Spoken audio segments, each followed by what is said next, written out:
Ladies and gentlemen, please welcome to the stage the director of the Georgia Center of Innovation for Logistics, Janine Miller.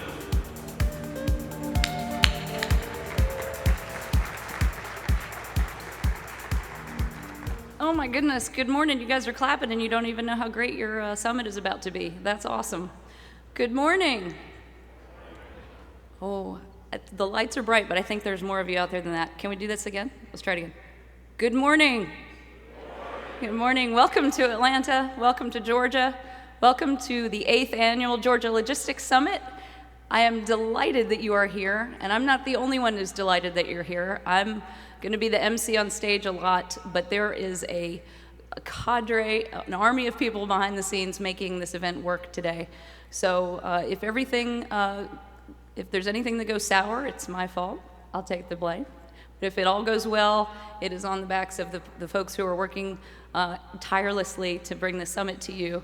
That includes our staff at the Center of Innovation for Logistics, the staff at the Georgia World Congress Center, which is a fantastic venue, as well as our steering committee. I'm going to tell you about them in just a moment. We have a packed agenda. We are going to try to keep you guys running on schedule, on time today as best we can. And first of all, I want to make sure to thank UPS for our coffee this morning, getting us all going this morning. Thank you to UPS for that. And wanted to go on to tell you about what are some of the new things happening this year. So if we can move on to the next slide. Ooh, maybe not. Okay. We have a lot of new things going on this year. The first thing I want to make sure that you all are aware of, whether you are a shipper, cargo owner, or whether you're a logistics provider, that we have oriented our programming and our content in the next 2 days around shippers and what you as shippers need to know that's happening in the economy, the regulatory environment, how it's going to impact your supply chain, some of the new technologies and innovations that are available, that are being used in best practices, and we'll hear from one of the nation's biggest shippers tomorrow at our keynote lunch, Frank Crespo with the VP of Supply Chain for Caterpillar. Very excited about that. Shipper focus this year. The roundtable sessions are this afternoon. I really am excited about this, very encouraged about the participation we're going to have. In addition to the panelists at our session this afternoon, we're going to have 50 more logistics professionals on stage discussing best practices and success stories in Georgia logistics. Very exciting set of sessions this afternoon.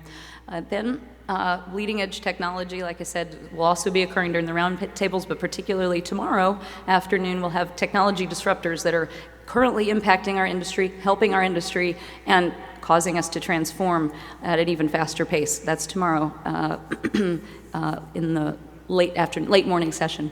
We're going to have experts this morning on economics and regulatory, new and next around Georgia for the economic opportunity and business growth that's occurring throughout the state as driven by logistics, but also those businesses that we in the logistics industry have to serve. Those are our customers and those growth opportunities that are happening around the state. A couple other really exciting things this year. The Logistics Student Showcase. So tomorrow, late morning, we're going to have students from 7 colleges and universities around Georgia. We're going to have almost 50 students downstairs presenting their projects that they've recently done, their internships, their research work that they're doing to learn about logistics and grow into the profession. Very excited to have them on display and available to interact and engage with you tomorrow late morning, so look out for that. And most importantly, though, you guys are the star of this show. So one of the ways that that's going to happen, that you're the star of the show, is through our new mobile app. And we've got some pretty exciting features of the app. If you haven't downloaded it yet, please take a look at your app store. Really easy to download. Go to your app store, and it will look something like this. As you see on screen there, just type in Georgia Logistics Summit, and it'll pop up. Click on it, upload your profile, and you can see who else is here. You can send messages to them. You can participate in sessions. This is the most important and fun part, I think, where you as audience members, others have conferences you've gone to probably have this feature. We're bringing that to the summit first time this year, where you'll be able to load questions in for the panelists and see what questions others are interested in and make sure those float to the top of the list so we have a really robust dialogue. You guys, again, are going to be the star of the show with your personalized schedule, notifications about things that are happening, and you can download resources and information, not just about maps and where to go, but also some information pieces there posted by some of our summit sponsors. So I hope you'll download that mobile app. One thing you might have to do, though, first is get to our free Wi-Fi. So Wi-Fi, courtesy of Spend Management. Just a couple little housekeeping things here. Open up your Wi-Fi settings, select GA Summit. That's the one for this particular event. But in order for the Wi-Fi to work, you have to open up a web browser, whether it's Safari or Google. You'll have to open that up, and that's what triggers the Wi-Fi to actually engage on your phone. Then click to connect once you're on that web browser page. That's your first step. Then you'll download the mobile app.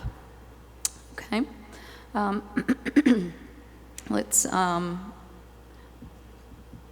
Now I want to talk about the steering committee. Okay, so over the past several months, we've had, starting back in the summer, we have engaged the Georgia Logistics Summit Steering Committee, the first one ever, the voice of the customer. About 24 professionals devoted their time and expertise and energy to bring this summit to you.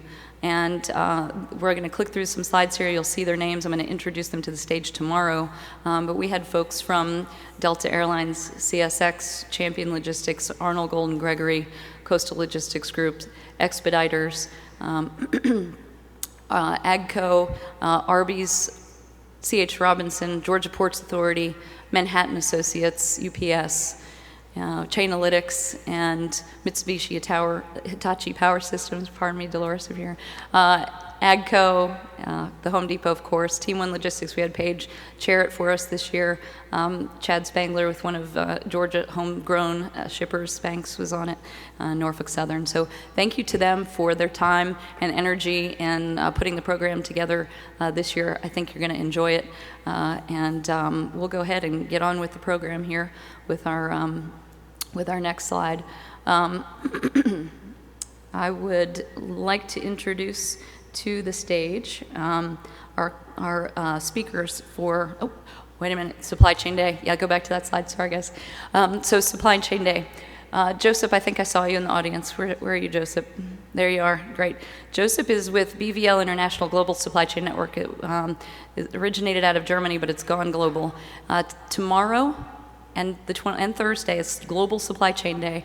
A couple of our big shippers and suppliers in the region have opened up their doors, and this is a really exciting time where the public gets to see what really logistics is. You know, nowadays we just order something online, it shows up at our doorstep. We take for granted we can go down to the grocery store and pick up just about whatever we need within a 5-10 minute drive of our house, but there's a lot that happens behind the scenes of supply chain and logistics, and Supply Chain Day opens the doors behind the scenes to how that all works. So thank you to Joseph and BVL for that. We still have some spots open to go visit Gate Gourmet. These are the folks who bring you, for those of you who traveled on air to get here, or will travel back to your home on air, you received some of your food and beverage through Gate Gourmet down at Atlanta Hartsfield Jackson Airport. That is the busiest, continues to be the most traveled airport in the world. And you'll have a glimpse into how they do the food chain, supply chain down there. If you're interested in signing up and touring that facility, email Stephanie King, and we can provide that, continue to provide that email address to you if you need it. Thursday is a tour of the Caterpillar plant. So following on hearing from Frank Crespo, the VP of their supply chain, we'll get to actually see how the inbound and outbound works at their Athens plant there on Thursday. The Athens plant was just awarded a local Athens Clark County Manufacturer of the Year award that was announced today in large part because of the logistics that are occurring there at the Caterpillar plant. So thank you to Joseph and BVL for putting this together. Please do sign up. We'd love to have you participate in that. Okay, great. So I'd love to bring to the stage Curtis and Tom Cunningham. Excuse me. Very excited about having these professionals here. these economists. And the perspective we hope that they're going to bring to you today is to set the tone, set the groundwork for the economy that we're working in. That is both the demand of the products that are moving and the goods and freight that's moving, and the supply of the logistics offerings to meet that logistics demand that we have both around the world and in Georgia. So first of all, I'd like to bring Curtis Spencer up to the stage. Curtis, welcome. Curtis arrived here late last night from Houston. If any of you watched the news of late, you saw the work that's going on in Houston to just move around the city and move out of the city. So thank you for making it here today with us. Very excited to have Curtis with IMS Worldwide. Curtis has spoken at many different conferences. He is an expert, highly published, and a very good harbinger for the way that the global logistics marketplace is working in the past, and some interesting tidbits I'm hearing that I think you'll enjoy this morning. So I'd like to welcome Curtis up to the stage first, and following him will be Tom Cunningham. Tom is with the Metro Atlanta Chamber of Commerce.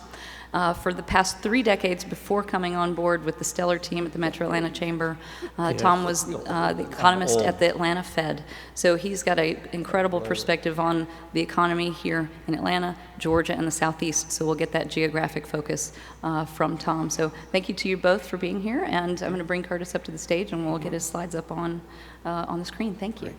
Thanks, Jenny. Thank you. All right. Thank you guys very much. So raise your hand if you're in logistics. You move stuff. Oh, good. A lot of people. That's great. We're going to talk about, we don't want to talk about me. I want to just, this is the picture I want to show you. Our company, for 3 decades and a couple of extra years, Tom and I were laughing about that. That makes you sound really old, doesn't it? 3 decades. Holy crap. We've been involved in moving goods and helping customers move goods from coast to coast in foreign trade zone activities, in site selection activities, in several different kinds of connectivity in the supply chain, and we started really studying it closely for trends. And so what you're going to really hear today is a logistics trends analysis that is all about economics. It's all about economics because that's what moves shippers. So let's start. Global logistics trends, the logistics impact on real estate, because you can't really have, in fact, the young lady just met me early today and said, hey, I'm looking for some space in a location by a port, by an import location. It's all about logistics, real estate, and how the goods flow. And there's some really interesting things about that, guys. Some things are changing. The other thing that's changing in logistics is e-commerce. If e-commerce touches you in a business sense, raise your hand. I did this 5 years ago and asked that same question, and about 3 people raised their hand. Because it really, really hasn't caught on. But we're going to talk a lot about e-commerce here later on. Global logistics trends. Don't look at all of the lines, but look at the lines in yellow. That's 5,000 ship trips per year going on the lines with the yellow. That's a lot of ship trips. This is a brand new slide that came out of the fueling supply chain business, because in the fueling of the ships, you're going to now have to put diesel on the ships. When you're 200 miles from a coastline, you're going to have to turn the diesel on and run not bunker fuel, but diesel fuel for cleaner ships as they get closer to the coast. So these guys are trying to figure out, where do I put my fueling stations? So they got this map that tells them here's where the activity is going. Notice quite a bit of activity in yellow that comes from China, North and South, East Asia. Look at the lines that are going through the Panama Canal and the Suez Canal.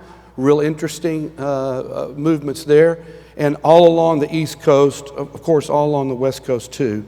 World port stats. These are last year's port stats. And this is just to show you that even as big as we are, as the United States, as a consuming nation, in the port stat business, we're not even on the map until you get down to 19 and 21. So the rest of the world's ports, a lot of the world's ports are a lot larger than ours. When you look at the ports here in the United States, this is just the update from the last quarter, okay? In fact, I think it's just through February. But I wanted to show you an astounding element. Seattle and Tacoma together, because they combined themselves, still is not as big as Savannah, Georgia. Give yourselves a round of applause. Georgia, you've done it. This is huge, and I'm going to talk about something that's going on in the supply chain and pricing that's quite frankly going to make it even better for you guys. I thought it was pretty interesting, though, looking at how after all of the garbage that's gone on last year with the West Coast strike. By the way, the panel you had last year with all the port people on talking about the West Coast labor unrest, it wasn't a strike, was the greatest panel ever, because the head of the Georgia Ports Authority is up on stage saying, it's all good, we handled it, but we really need balance in the supply chain because it would have overwhelmed us if it had kept on coming. I thought that was the most intellectual and wise statement I'd ever heard someone on the East Coast talk about, because there's a real rivalry between East Coast ports and West Coast ports, as it should be. But the reality that when the West Coast shut down and we were flooded, I'm from Houston, Texas, flooded. Houston flooded. Did you get that? Flooded? We were flooded yesterday. Flooded so bad, I couldn't hardly get here. But we were flooded with TEUs, with containers, and so was Georgia. And they all handled it very, very well. It was really amazing. Why did the West Coast ports shut down? You know, I sent this slide to you, and I was hoping you were going to fix this, but it didn't get fixed. Port congestion starts with logger ships. It's a beer problem, folks. It's a beer problem once and for all. It's a beer problem. Logger ships. Ships carrying lager.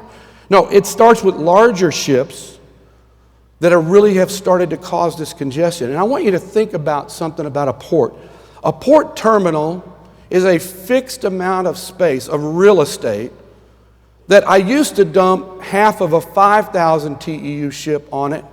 Now I'm going to dump half of a 10,000 TEU ship on the very same piece of real estate. Can that work? It's hard. I got to have what? Way more trucks. I've got to have way more longshoremen. I got to have way more railroad cars and railroad slots to put the containers on to get them out of there. And if I don't have all those things synced up, I have a problem with larger ships, because it takes longer and longer and longer to unload those ships. And we're not talking most of the time between a 5,000 and an 8,000 or 9,000 TEU ship. We're talking now that ships are getting up to 12 and 15 and 18,000. I'm going to show you something about that too. So it was a labor problem on the one hand, but it was also a problem with larger ships. These are the ships that are on order now. Look at this. In 15, we had 36 ships ordered that were over 18,000 TEUs. In 2016 and 2017 and 2018, we'll add another 56, I guess is what that adds up to. This is the reason is because we get such great fuel consumption on the ships, and it's just smarter. It's just more logical to do that. But these ultra large ships have to be matched with water depth, the port infrastructure right on the port to move the containers faster, as well as the back of the port distribution channels, which is your rail and your highway and trucking. So all these things have to be in place for that to happen. This is a picture of those different kinds of ships. Notice that they keep getting deeper and deeper. And you guys are doing a great job here in Georgia working on the deepening of the channel. But these larger ships are going to require more intelligence in terms of how do I make my port calls. If I've got larger ships and I'm going to put more on them, I'm probably going to make less port calls if I'm an ocean carrier. And that's the real trick. That's the real secret of what you got to do. Second thing we've got a problem with is driver shortages. The average pay for drivers has not really significantly gone up. The average age of drivers today, truck drivers, is 58 years old. That's not good. That's not good. How many of you guys have kids? Raise your hand. How many of you want them to be a truck driver? Oh, shame on you. Shame on you. Everybody should want their kids to be a truck driver. Your kids are going to be a truck driver, right, Tom? They're not. They're not. See, I can't get anybody to jump in on the truck driver thing. And the problem is, this is not going to, this is not going to slow down or stop. It's going to keep on going. We have 3 million more mouths to feed in the USA every single year. Think about that. In 3 years, we have 10 million more mouths to feed every year. So this is a problem that's not going to change. We're going to see more transfer of truck to rail, a lot of different things. Let's move on. Panama Canal. How many of you guys think the Panama Canal will actually open this year? One guy. No, 2 guys. 3 guys. It's going to open this year, but I got some great pictures. I'm going to go right past all this stuff. This was the problem. 110-foot slip and 109-foot wide boat. Ship. That's a big problem. The solution is to build another set of locks. Well, they started out saying those locks were going to be ready by 2014. It took a long, long time to get this to where we are today. This is the greatest picture ever. How many of y'all are involved in any kind of real estate construction or any kind of construction or building anything? Does that look 85% complete to you? That was on the website back in October. Here's where it looked the other day when they said it was 95% complete, but I think that's a leak. I think I'm looking at a leak right there. That's not really good. But the Panama Canal is getting close to being ready, and it can take some nice big ships. 10,000, 11,000, 12,000 TEU ships are going to be able to come through the Panama Canal. Now, as soon as it was announced, a lot of steamship carriers started running their larger ships through the Suez Canal, right? And the Suez Canal made up quite a bit of ship calls for both Georgia ports and South Carolina ports and New York, New Jersey ports. We started seeing some of these big ships. In fact, they started coming so frequently that even in New York, they figured out they had to raise a bridge because the ships were getting bigger, needing deeper water, but they also had a taller top end, a conning tower, whatever you want to call it, the tower. So they were actually building some ships where the towers would flip over and fold down. The Panama Canal will solve quite a bit of problems in terms of bulk shipping as well. It'll add a lot more capacity in bulk shipping, and it will lower the price either $1 a barrel or $1 a ton for bulk shipping. And on bulk commodities, that's a huge price reduction, going down $1 a ton. But what's going to happen with the container trade, because that's what everybody really wants to look at.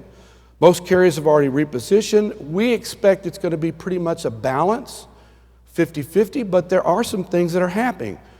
Costs are what moves shippers. That should be the title of our, Economics 101 for shippers. Costs are what moves shippers. The recent news, though, and I'm going to show you some details about this in a minute, is that all water to the East Coast has always been $2,000 more than all water to the West Coast. So you take the all water to the West Coast, you add the rail all the way to Atlanta, for example. I've got a customer here who's got a 1 million square foot building. They were getting 90% of everything through the West Coast ports. I know that's a bad thing to say, but I'm having to just, tell it like it is. Until that price differential went from $2,000 to $1,000. And it's held for 6 months. Now, at TPM, I reported this. TPM, Trans-Pacific Maritime Conference, there's 28, 33,000 people go to that thing. and the West Coast, they're all about making their new contracts with the steamship companies, very shipper-heavy conference. And everybody said, well, spot rates don't normally affect what happens in contract rates. Well, who got the Journal of Commerce this morning? Anybody get the Journal of Commerce? If you guys are in transportation and logistics, start signing up for the JOC, because in today's magazine, it said that the new contract rates, which come effective May 1st, which is what, 11 days from now, 12 days from now, the new contract rates come out, and they're probably going to be matching some of the spot rates. So we're going to have $1,000, $1,100 to the West Coast from Asia, $2,100 to the Gulf Coast and East Coast. That's huge information for this summit. It's huge because it could change the dynamic. I talked about the Suez Canal. I have only one thing to say. What's behind the camel? Oh, it's early. Did anybody see the picture where the guys are standing by the Suez Canal with their bazooka-looking thing? What do they call it? RPG page? Is that what those things are? And he shot at the. This is not an ISIS, but it was one of those terrorist things. They shot the RPG at the ship, and they missed. They missed the damn ship. How do you miss a ship? So the guy loads the other one. He has a lot of talking things, a shaky picture. He loads the other one, he hits it, and it just, nothing happened. But the Suez Canal has extra expenses going through, which is why the steamship carriers are going to be very happy when things run through both Panama. You've got options, Panama or Suez. Weekly services. Look at this, it's very interesting. Between Norfolk, Charleston, and Savannah, this is Suez Canal services versus Panama. You can see there's more Suez today. My expectation is this time next year, that's going to be flipped the reverse. And we'll have just as many or more going through Panama as we do going through Suez. Here's that pricing picture I wanted to show you. This is as of January of 2015, so just a year and a couple of months old. And notice that it's $2,000 to the West Coast, $4,500 to the East Coast. There's some rail numbers in there, so you can kind of see for comparison. But when you get to just last 2 weeks ago, look at how those prices have changed. These are spot prices, but remember I was telling you that spot prices have actually now started to influence contract pricing. And this is the dynamic that makes all-water service to the Gulf and East Coast way more affordable. So there were 2 knocks before. There were 2 knocks by shippers. It takes longer, you can see the time, and it's also more expensive. Well, now it may take a little longer, but I can adjust my supply chain. I just put more in it on the front end, and then it starts to even out. What I can't mess with, though, is price. And if the price is going to be like this on contract time, hooray for Georgia ports, because this is going to raise the boat. Now, CMA announced and others have announced all their larger ship rotations are going to be to the LA Long Beach side from Asia. So that's going to counter this a little bit. But what moves shippers? Cost, the dollar sign. And I see this is going to be a game changer pretty soon. This is an intermodal slide that I love to show because it really gives you the idea what the whole East Coast all water always is up against. And when the pricing is in there and you add the cost and the extra time of the dwell at the terminals, you're trying to get your goods moving as fast as possible to places like this inland port. But East Coast ports have started to build the same kind of numbers. Did you guys know that Atlanta is one of the largest inland ports in the country? Did anybody know that? Did you guys realize that? 3rd on the list.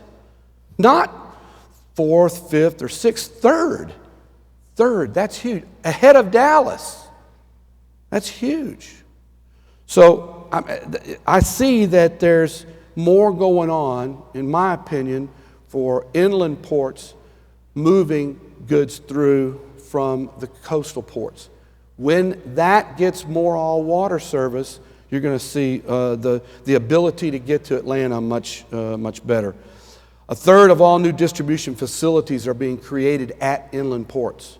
So the phenomenon that happens at existing ports is transferring now over to ports that are inland, and that's what Atlanta is. This is a slide that was put together for the railroads. I love this slide because it was a IHS Global Insights Virginia Tech slide that said, where are we going to see the biggest growth in the next, well, now it's about, we're 16, so it's about 24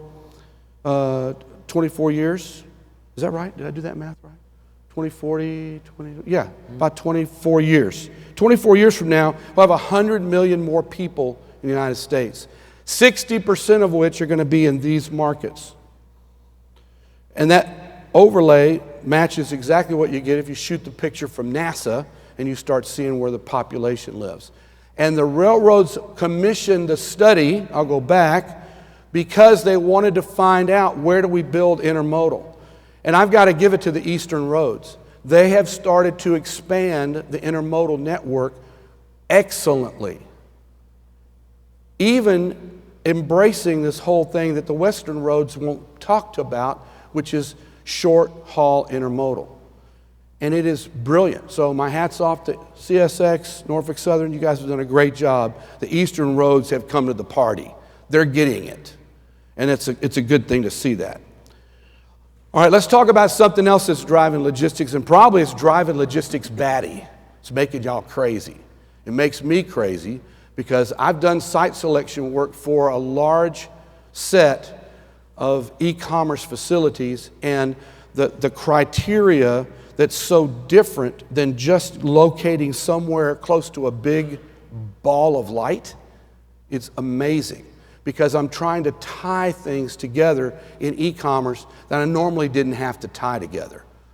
If you're in an e-commerce million-square-foot building, let's say it used to be serving stores, and you're going to serve stores. You've got a container in and you got pallets out, correct? Now I'm in e-commerce, and I've got a container in and I've got eaches out. I'm going to send one of these to that lady in Atlanta because she wants one of these because hers broke. It's an amazing logistics process that is complicated and more complex by probably a factor of 10 than it is to receive a container and ship out pallets. So here is what the smartest minds think that e-commerce will become as a percentage of overall sales. I'll tell you, this slide is from last year. 2015 came in at 8.5%, not 7%.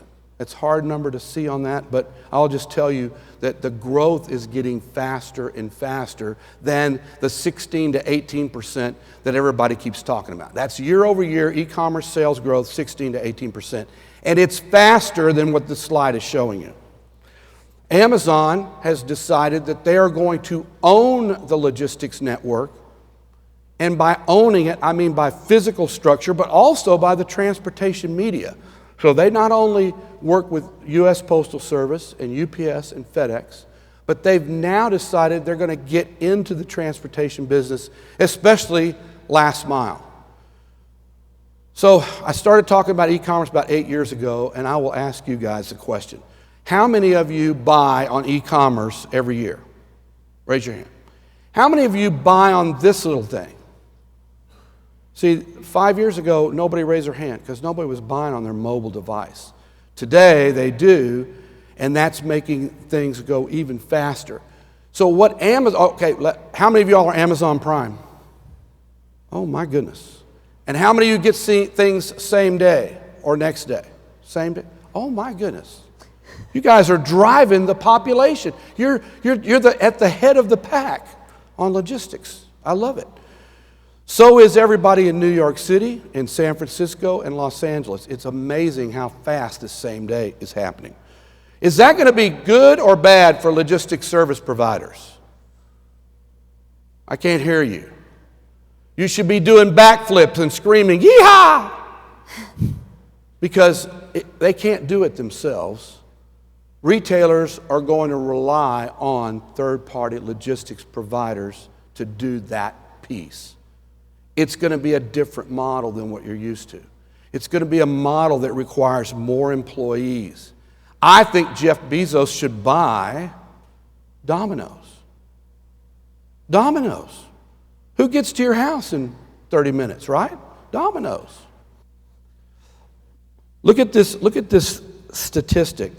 We're going to sell almost $500 billion of goods to the world in cross-border e-commerce. So not just in the U.S., but cross-border.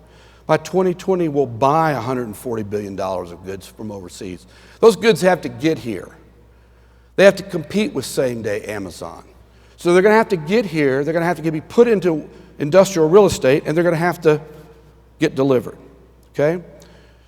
Amazon buys 28% of an airline, air cargo network out of Wilmington, Ohio.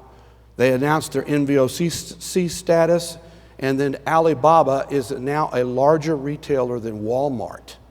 Does that blow your mind? And sell almost nothing in the U.S. Almost nothing. Last thing I have to show you is some Amazon locations, and then Walmart's strategy. Walmart started out 4 years ago saying we're going to have 4-corner strategy, 4 corners of the U.S., and they're going to ship everything in 2.5, 3 days. Guess how long that lasted? About 1 cycle, and then they started coming up with this. They're now in a huge mode. Atlanta just got one of these distribution fulfillment centers, 1 million square foot. I was on the supply chain team that helped them decide where to go here in Atlanta. Very interesting why they chose where they chose. They're real close to 2 intermodal terminals. Okay, 60 tenants are seeking big box warehouse of 1 million feet or more. 1/3 of those is e-commerce.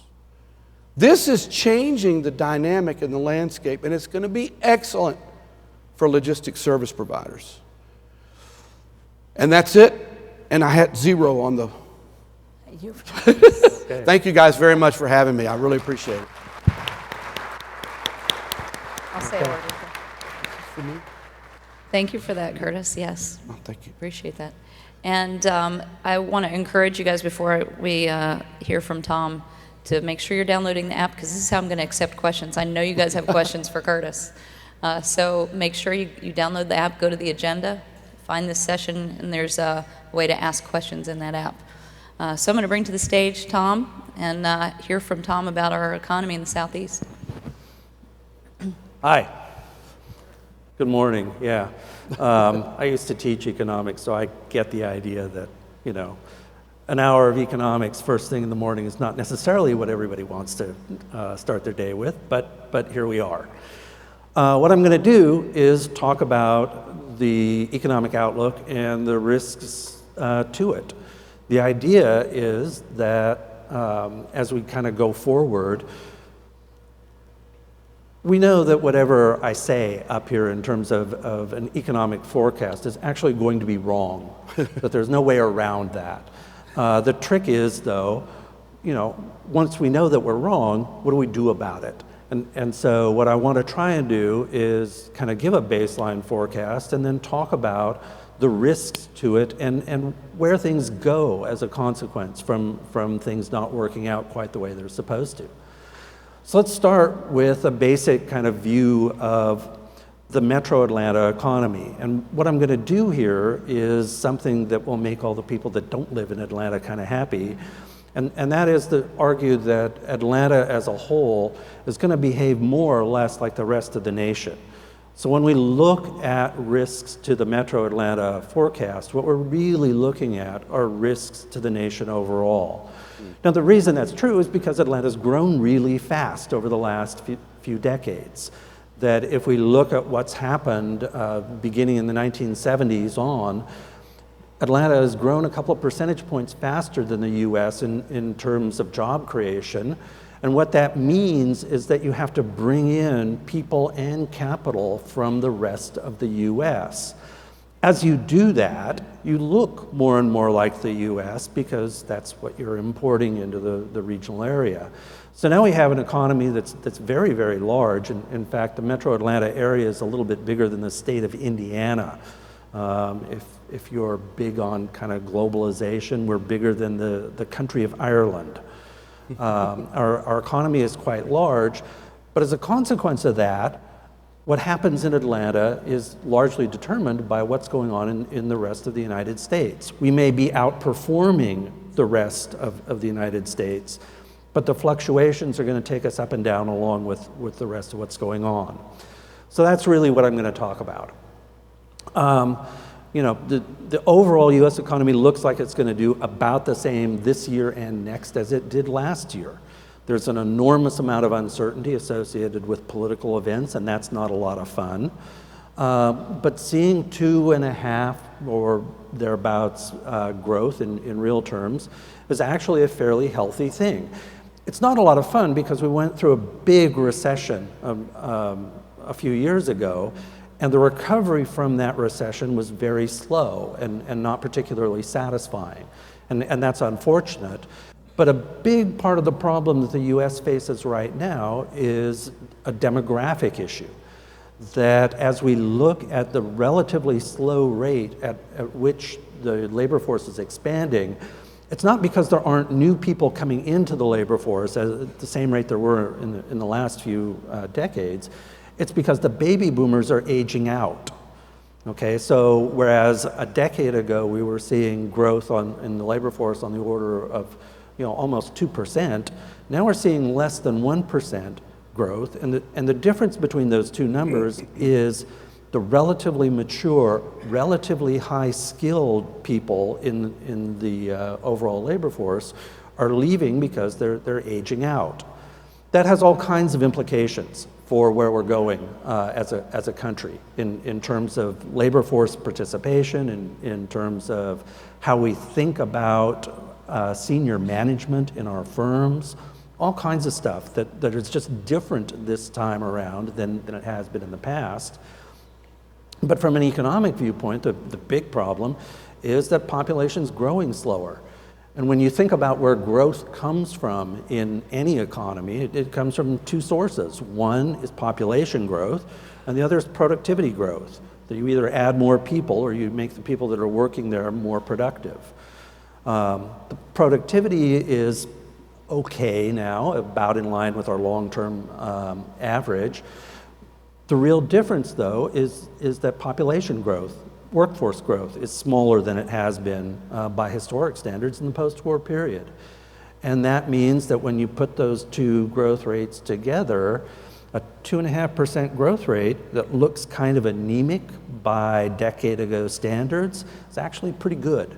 And it's about in line with our long-term ability. Now, again, that's not really exciting, but it is pretty solid.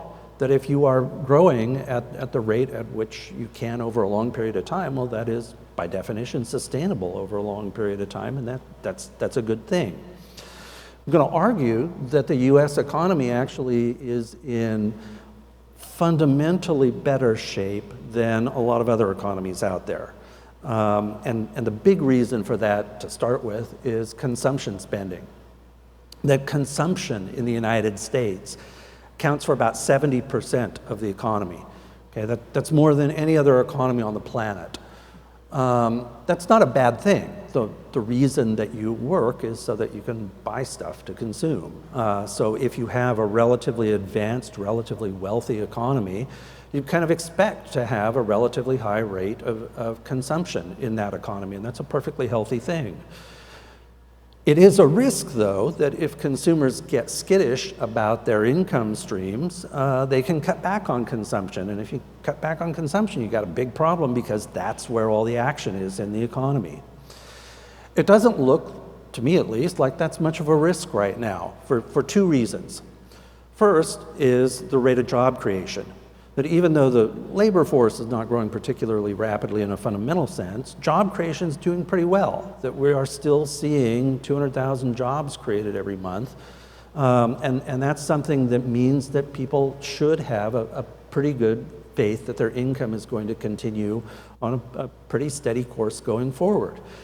It's also the case that if you have a job that you didn't have the month before, you're in a position to consume a lot more than you were the month before. So in a fundamental sense, job creation is a pretty solid condition for seeing consumption continue on a pretty healthy path.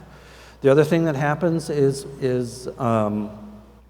excuse me, it's the pollen. This is a big problem out here.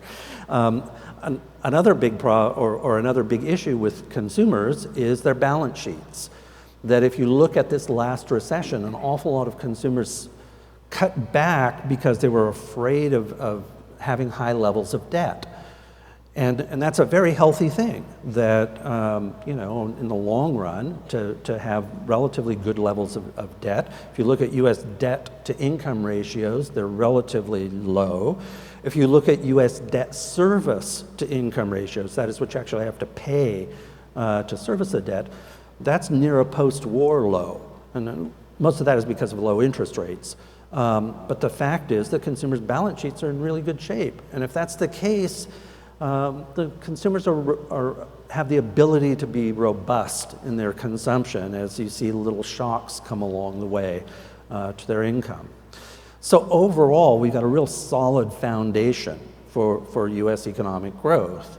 If we look at other components in the economy, investment's looking pretty decent.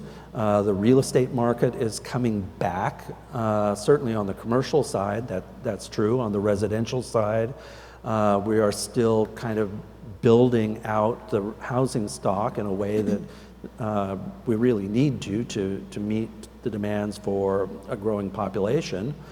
On the government side, while there are certainly problems at the federal level that have to be dealt with in the long run in terms of kind of Medicare and Medicaid, the old age medical entitlements that have some very serious problems, those aren't hitting us in the very short run right now.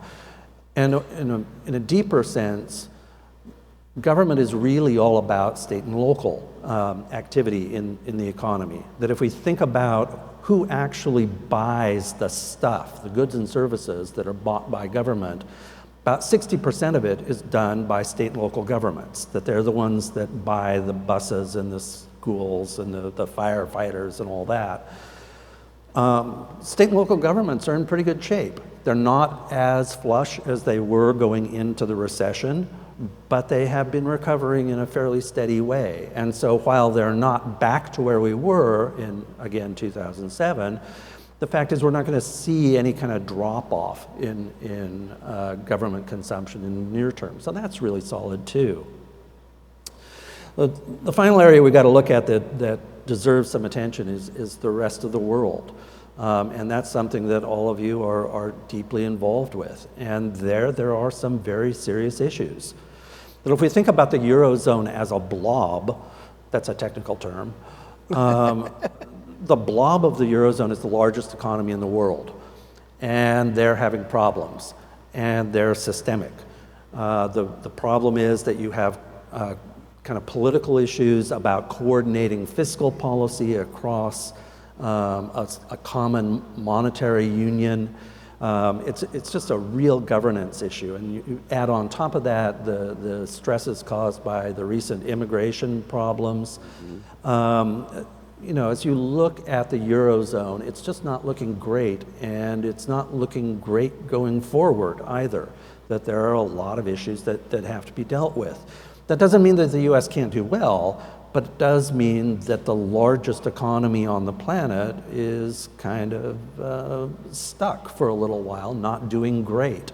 And that's something we want to be thinking about pretty hard as we evaluate risks to the forecast.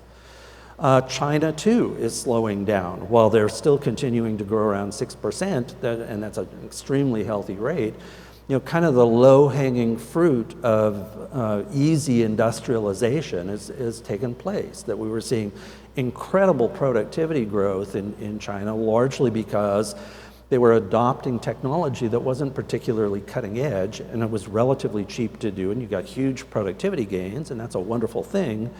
But the rate of growth is slowing, that as you kind of catch up to industrial standards, you're going to end up with growth rates that look more and more like advanced industrial economies' rates of growth.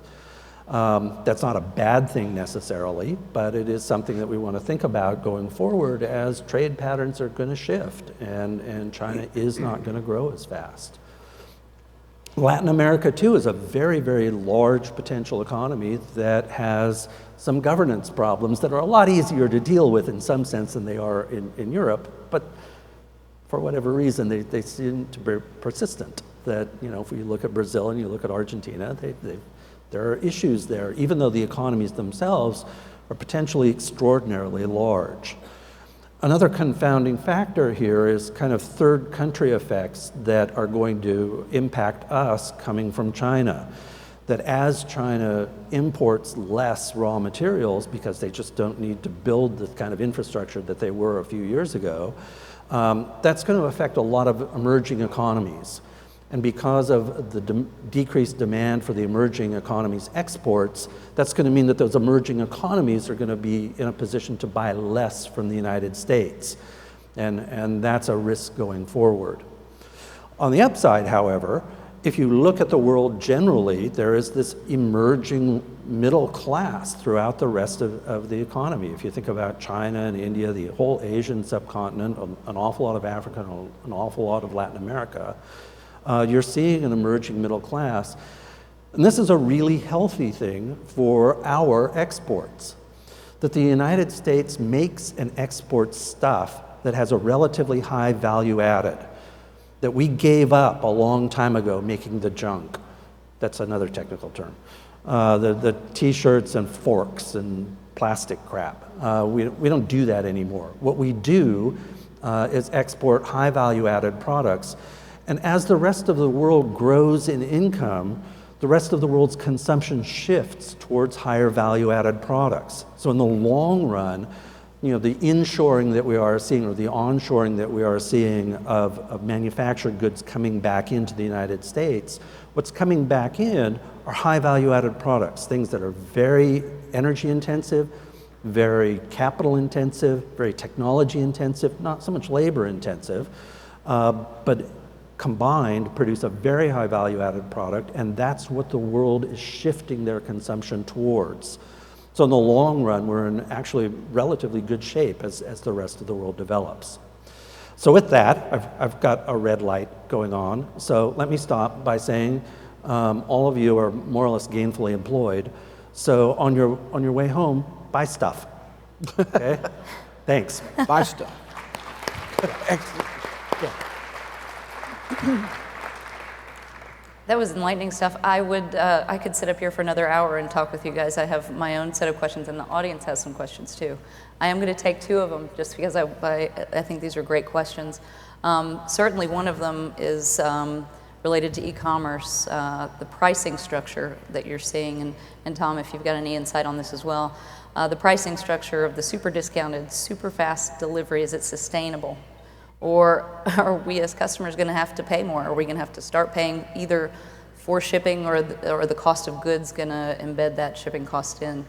So this is an e-commerce question about, you guys are in the business. Can you deliver for free? Who delivers for free? Raise your hand. Oh, come on. Aren't no Amazon guys out there? You can't deliver for free, so eventually I think either Prime is going to go up. It'll be more expensive to be involved in Prime. And once you get hooked on it, my daughter and son-in-law, they got the new baby, they got the 3-year-old. They never go to the store, ever. Yep. We ran out of toilet wipes or tissue wipe, whatever, the baby wipe thing. You got to just call them, just Prime it, and it's there the next afternoon. So part of the continued, the drug of same-day delivery is going to end up costing you in the end, I think. And I think it's going to be in either higher cost product, and millennials especially, they're not worried. They're not worried that you can go to Costco or Walmart and get that 18-pack of toilet tissue or paper towels versus getting a 4-pack at Amazon, and it's a whole lot more expensive per roll. They don't care. They want it when they want it, and they want it now. So I guess the answer is somebody's going to have to pay that eventually. And we could, at some points behind the scenes, uptake those costs by reducing our own costs with maybe some of these efficiencies on ocean, efficiency on fuel and technology. Exactly. It all rolls into it. Either the price of the product has to come down from the vendor, and you roll that in. The other thing is to remember, the whole premise behind e-commerce is I'm selling you as high-end or low-end a product as I have, and I'm selling it out of a 1 million square foot concrete floor warehouse, not the mall at $250 a square foot per month, or whatever the number. I mean, those differences in real estate values are ridiculous. So there are efficiencies in selling product from a warehouse versus selling it from a high-end retail store. Excellent. Tom, quick question for you from the audience. What, as it relates to the shared economy, what changes are we seeing in consumer spending in the shared economy, whether it's Uber, Airbnb, it's eBay, and some of the other smaller online ways you can buy things? And are those showing up in the economics numbers that we traditionally rely on to know what's going on out there? The second part of that question is easy. Yes, they are showing up, and the data that we track is going to be just as reliable as ever. But the shared economy means some very serious disruptions for how you think about durable goods that are owned by individuals, capital goods that are owned by individuals. I mean, the massive impact of autonomous vehicles is going to be in Detroit, that we just aren't going to need as many cars, that the cars aren't going to sit in parking lots or in garages largely unused most of the time. Uber is a first step in that direction. But if you think about the enormous amount of capital that we have invested in kind of idly storing transit vehicles, all of that is going to become obsolete. I mean, if we think about parking at the airport, right now the Atlanta airport is massive and is adding parking. Well, it's not so clear that a decade from now, pretty much anybody is going to be parking at the airport, that either ride shares or autonomous vehicles are going to take you and then go away, and having the bonds that have to be paid off to finance these massive and largely unused parking structures are going to be an issue. It's going to be an issue in architecture. It's going to be an issue in logistics in terms of things like driver shortages. The kind of shared economy stuff that is going to expand outwards. And yeah, I don't have any problem with the idea that we're going to be able to track that pretty well. But I think it's going to mean that an awful lot of capital is going to have to be reallocated to different purposes in ways that maybe aren't planned right now. And that may pose some problems for some people. It's going to change our world. I love it. Yeah. Thank you very much, Tom, Curtis. Hey, thank you. Just for a second. Yeah. I've got a focus group question for the audience. Oh, okay. And I'm gonna tape it.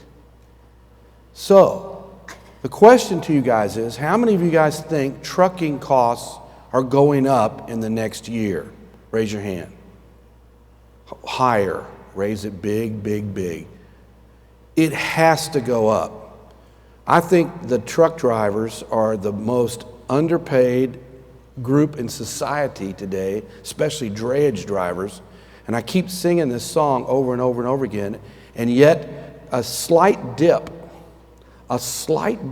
in transportation demand just sends prices to the floor, and it blows my mind. I think right before the labor unrest in 2014, which spilled over into 15, you could not. I have a friend in the audience right now from Schneider, and I was calling him saying, hey, I've got a new customer coming to LA. They need 50 drayage moves per week. And he said, there's no trucks and there's no drivers.